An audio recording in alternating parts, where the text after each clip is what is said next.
Hi friends, అస్సలాము అలైకుం. Welcome back to SK Ranja vlog. నేను మీ రంజాని. అందరూ ఎలా ఉన్నారు? బాగున్నారా? మేమైతే చాలా బాగున్నాం. మీరు కూడా బాగుండాలని మనస్ఫూర్తిగా కోరుకుంటున్నానండి. ఈరోజైతే నేను చికెన్ కేఎఫ్సీ అయితే చేస్తున్నాను. ఎలా చేస్తాను ఏంటని చూసేయండి. చూసే ముందు నా ఛానల్ని ఫస్ట్ టైం చూసినట్టయితే సబ్స్క్రైబ్ చేసుకోండి. వీడియోని స్కిప్ చేయకుండా చూడండి. వీడియోకి ఒక లైక్ అయితే ఇవ్వండి. ఇప్పుడైతే చూసేయండి నేను కేఎఫ్సీ ఎలా చేస్తాను అనేది. ఒక బౌల్లోకి 1/2 కప్పు పెరుగు వేసుకుంటున్నాను. టేస్ట్ తగ్గట్టు ఉప్పు వేసుకోవాలి. స్పైసీ తగ్గట్టు కారాన్ని వేసుకోవాలి. ధనియాల పౌడర్ 1 టేబుల్ స్పూన్ వేసుకోవాలి. 1/2 టేబుల్ స్పూన్ పసుపు వేసుకోవాలి. దంచుకున్న మిరియాల పౌడర్ వేసుకోవాలి. మిరియాల పౌడర్ ఉంటే వేసుకోండి, పౌడర్ లేదని నేను మిరియాలని దంచుకొని వేసుకున్నాను. గరం మసాలా 1 టేబుల్ స్పూన్ వేసుకోవాలి. ఇప్పుడే అల్లం వెల్లుల్లి పేస్ట్ వేసుకోండి. నేను మర్చిపోయి తర్వాత అయితే వేసాను. ఇదంతా కలిసేలాగా బాగా కలుపుకోవాలి. శుభ్రంగా వాష్ చేసుకున్న చికెన్ వేసుకోవాలి.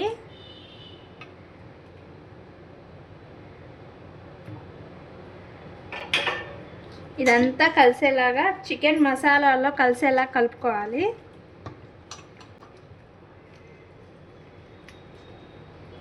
అల్లం వెల్లుల్లి పేస్ట్ అయితే నేను మర్చిపోయానండి, లాస్ట్ టైం వేస్తున్నాను. అల్లం వెల్లుల్లి పేస్ట్ కూడా వేసుకొని కలుపుకోండి.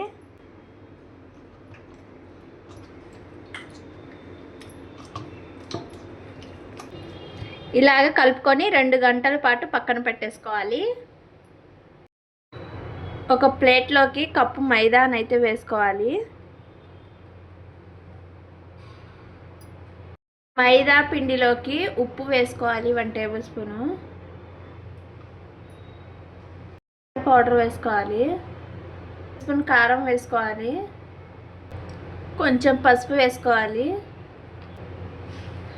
గరం మసాలా అంతా ఒకసారి కలిసేలా కలుపుకోవాలి.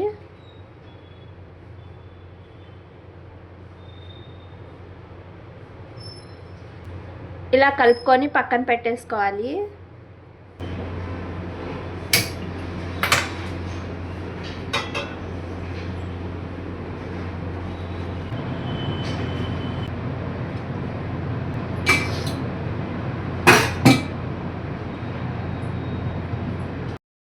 ఒక 2 గంటల పాటు నేను ఫ్రిడ్జ్లో అయితే పెట్టేశానండి.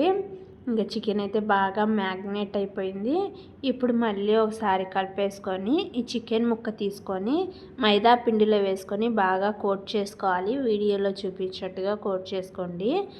మైదా పిండి, ఐస్ వాటర్ అయితే తీసుకోవాలి. లెగ్ పీస్ని ఇలా మైదా పిండిలో వేసుకొని బాగా కోట్ చేసుకోవాలి వీడియోలో చూపించినట్టుగా. ఇప్పుడు దీన్ని చల్లని వాటర్లో అయితే వేసుకోవాలండి. ఇంకో లెగ్ పీస్ని తీసుకొని ఇలాగే కోట్ చేసుకొని వాటర్లో పోసేసుకొని ముందుగా వేసుకున్న లెగ్ పీస్ని తీసుకొని మళ్ళీ మైదా పిండిలో కోట్ చేసుకోవాలి.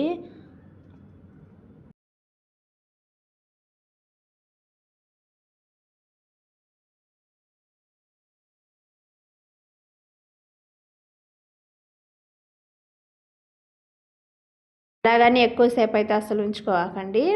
మళ్ళీ లెగ్ పీస్ని మైదాతో కోట్ చేసుకొని బాగా దులుపుకోవాలండి. ఇలా వీడియోలో చూపించినట్టుగా దులుపుకోండి. మైదా అంతా రాలిపోయి మీకు లేయర్గా అయితే వస్తూ ఉంటుంది. చూడండి, ఇలా లేయర్స్గా వచ్చింది. పక్కన అయితే పెట్టేసుకోవాలి.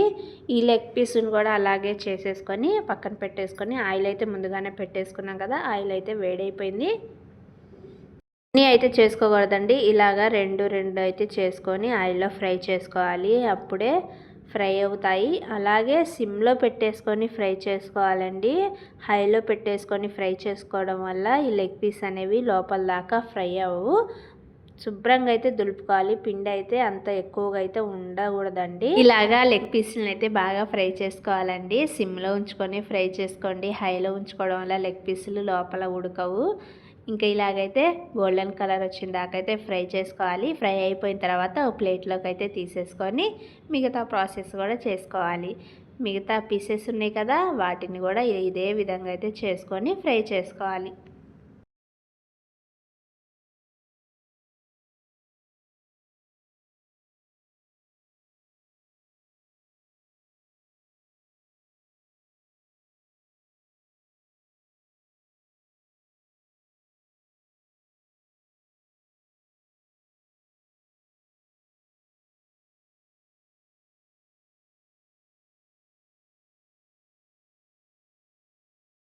బాగుంది. ఆల్రెడీ ఒక పీస్ అయితే టేస్ట్ అయితే చూశాను. టేస్ట్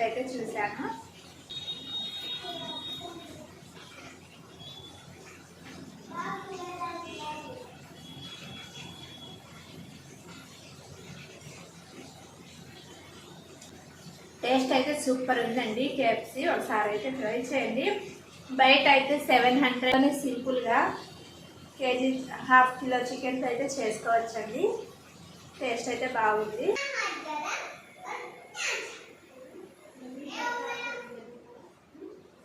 కూడా లెగ్స్ వచ్చి హోంవర్క్ అయితే చేస్తున్నారు. నేను వచ్చి ఇంకా కేఎఫ్సీ అయితే చేస్తూ ఉన్నాను కదా, ఇంకా పిల్లలకి అయితే ఇచ్చాను. పిల్లలు అయితే చాలా ఇష్టంగా అయితే తిన్నారండి.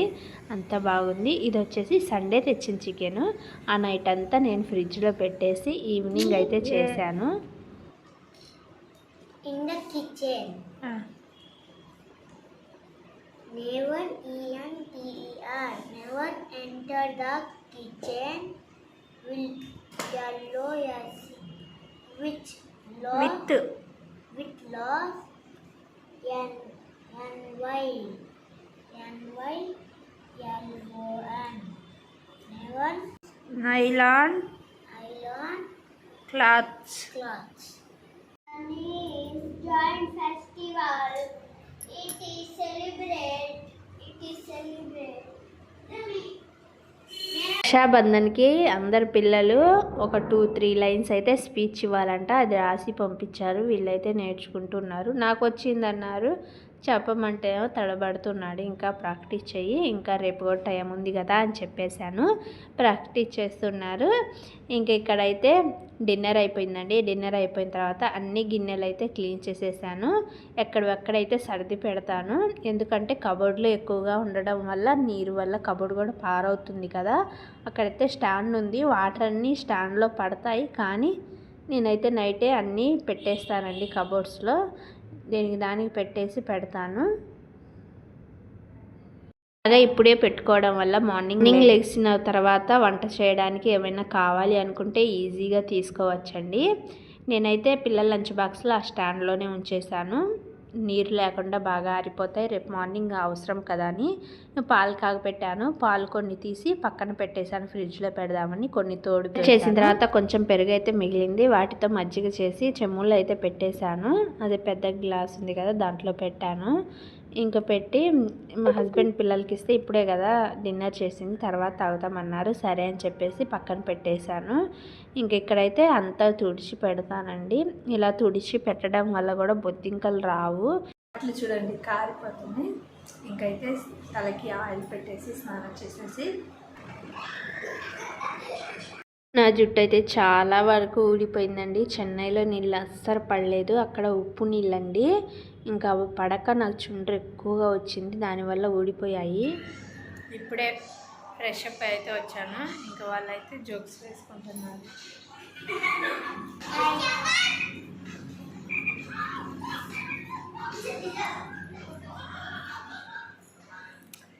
మజ్జిగ అయితే తాగేసానండి. ఇంకా మా హస్బెండ్ పిల్లలకి అయితే ఇచ్చేసాను. ఇదే అండి ఈరోజు వీడియో. నా వీడియో నచ్చితే లైక్ చేయండి, షేర్ చేయండి. కొత్తగా నా ఛానల్ చూసినట్టయితే సబ్స్క్రైబ్ చేసుకోండి, లైక్ చేయండి, షేర్ చేయండి. మరో వీడియోస్తో మళ్ళీ కలుద్దాం. Thank you for watching. Okay bye, good night.